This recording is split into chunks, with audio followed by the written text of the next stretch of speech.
பொன்னியோட அப்பா வந்து முத்தையா என்ன பண்ணுறாரு, பொன்னியை தேடி வராரு. எல்லாருமே அதிர்ச்சியாக பார்த்துட்ருக்காங்க. உடனே பொன்னி எங்க? என் புள்ள எங்கே போயிட்டா? அப்படின்னு சொல்லிட்டு கேட்குறாரு. வா முத்தையா அப்படின்னு சொன்னோடனே, எப்படி இருக்க சந்திரசேகர்னு சொல்லிட்டு கட்டி தழுவிக்கிறாரு. அடுத்து பொன்னி எங்கப்பா அப்படின்னோடனே எல்லாரும் அதிர்ச்சியாக அப்படியே பார்த்துட்டே இருக்காங்க.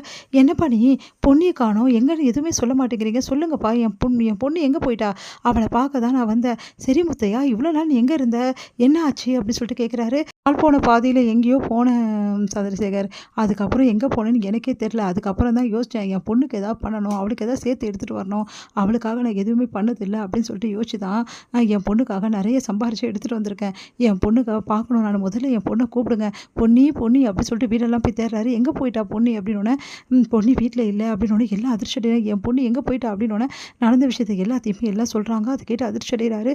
என் பொண்ணை இந்த மாதிரி பண்ணி வச்சுருக்கீங்களே, தாய் இல்லாத பொண்ணு, நானும் வந்து காணாம போயிட்டேன்னு நினச்சிட்டு அவள் எவ்வளோ கஷ்டப்பட்டிருப்பா, அவள் மனசு எப்படிலாம் பாடுபட்டிருக்கோம், இப்படி பண்ணிட்டீங்களேன்னு உங்கள் பொண்ணை யாரும் எங்கள் வீட்டை விட்டு போக சொல்ல, அந்த தான் மேலே எந்த தப்பும் இல்லை சொல்லிட்டு நிரூபிச்சுட்டு அவளே போயிட்டா, அதுக்கு நாங்கள் என்ன பண்ண முடியும், சும்மா ஓவராக பண்ணாதீங்க அப்படின்னு சொல்லிட்டு ஜெயா வந்து ரொம்ப மோசமாக பேசுகிறாங்க. அதை பார்த்துட்டு வந்து அவரால் தாங்கிக்க முடியும் முத்தையாவை. நீங்கள் கொஞ்சம் கூட பொறுப்பே இல்லாமல் பதில் சொல்கிறீங்க, அவள் எங்கே போனால் ஏது போனான்னு கூட தெரியாமல் எல்லோரும் குடும்பத்தோடு இருக்கீங்களா, இது நல்லாவே இல்லை. நீங்கள் இங்கே பாருங்கள், தேவையில்லாமல் இங்கே கத்துற வேலை வச்சுக்காதீங்க, மரியாதை இங்கேருந்து கிளம்புங்க, உங்கள் பொண்ணே போயிட்டா, இதுக்கப்புறம் உங்களுக்கு என்ன வேலை, முதல்ல கிளம்புங்க அப்படின்றாங்க ஜெயா.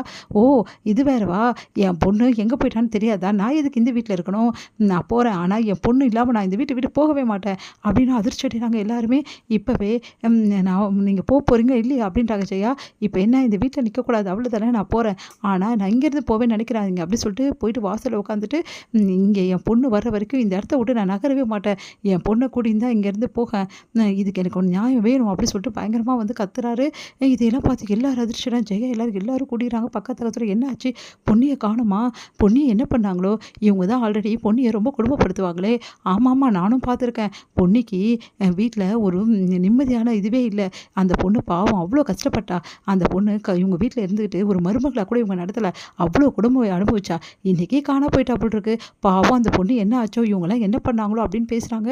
இதெல்லாம் பார்த்து ஜெயா, இதெல்லாம் நம்மளுக்கு தேவையா, அந்த பொன்னியாலையும் பிரச்சனை தான், அவங்க அப்பாவாலையும் பிரச்சனை தான், அந்த குடும்பத்தாலேயும் நம்மளுக்கு பிரச்சனை தான், நம்ம குடும்பத்தோட மானத்தை எடுக்கிறாங்க அப்படின்னு சொல்லிட்டு ஜெயா ஒரு பக்கம் கத்திட்டு இருக்காங்க. எனக்கு தெரியாது, இந்த ஆள் இங்கேருந்து போகல அப்புறம் அவ்வளோதான் அப்படின்னு சொல்லிட்டு சந்திரசேகர் சொல்கிறாங்க. சந்திரசேகர் போய் கெஞ்சுறாரு. முத்தையா இப்படிலாம் பண்ணாத முத்தையா, எல்லாரும் பார்க்குறாங்கடா, சொன்னா கேள்றா, உன் பொண்ணு கிடச்சிடுவாடா, அது எப்படா கிடைக்காம, இல்லைப்பா நீ சொல்கிறத நான் கேட்க மாட்டேன், என் பொண்ணு இல்லாமல் நான் இங்கேருந்து போக மாட்டேன் அப்படின்னு சொல்லிட்டு அடம் பிடிக்கிறாரு. அப்போ சக்தி போய் அவருக்கு புரிய வைக்கிறாரு.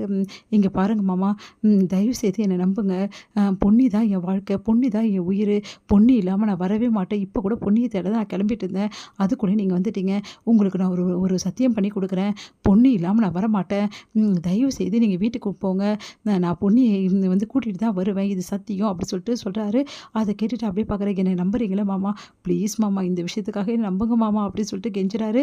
சரி தம்பி, உன்னை நான் நம்புகிறேன், ஆனால் பொன்னியோடு தான் நீ வரணும், அப்படி நீ வரலன்னா அதுக்கப்புறம் நல்லா இருக்காது சொல்லிட்டேன், நான் காத்துட்ருப்பேன் அப்படின்றாரு. சரிங்க மாமா அப்படின்னு சொல்லிட்டு, பொன்னி இதுக்கப்புறம் என் கூட கண்டிப்பாக வருவோம் மாமா, ஏன்னா பொன்னிக்கிட்ட சொல்கிறதுக்கு எனக்கு காரணம் இருக்குது, மாமா வந்திருக்காருன்னு சொன்னால் கண்டிப்பாக பொன்னி வந்துடுவா, நானும் பொன்னியும் கண்டிப்பாக வருவோம் அப்படின்னு சொல்லிட்டு கிளம்புறாரு.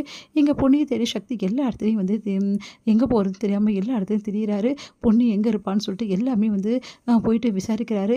அவங்க ஒர்க் பண்ண இடம், அதுக்கப்புறம் அவங்க இருந்த இடம், அதுக்கப்புறம் வந்து அவங்க கோயில், இது அதுன்னு சொல்லிட்டு எல்லா இடமும் போய் தேடுறாரு. பொன்னி கிடைக்கல. பொன்னி கூட இருந்த நாட்கள், பொன்னி கூட வந்து வாழ்ந்த நாட்கள் எல்லாம் நினச்சி பார்க்குறாரு. பொன்னி நீ எங்கே இருக்க பொன்னி, நீ இல்லாமல் என்னால் இருக்க முடியாதுன்னு சொல்லிட்டு அழுதுட்டு இருக்காரு சக்தி தாங்க முடியாமல்.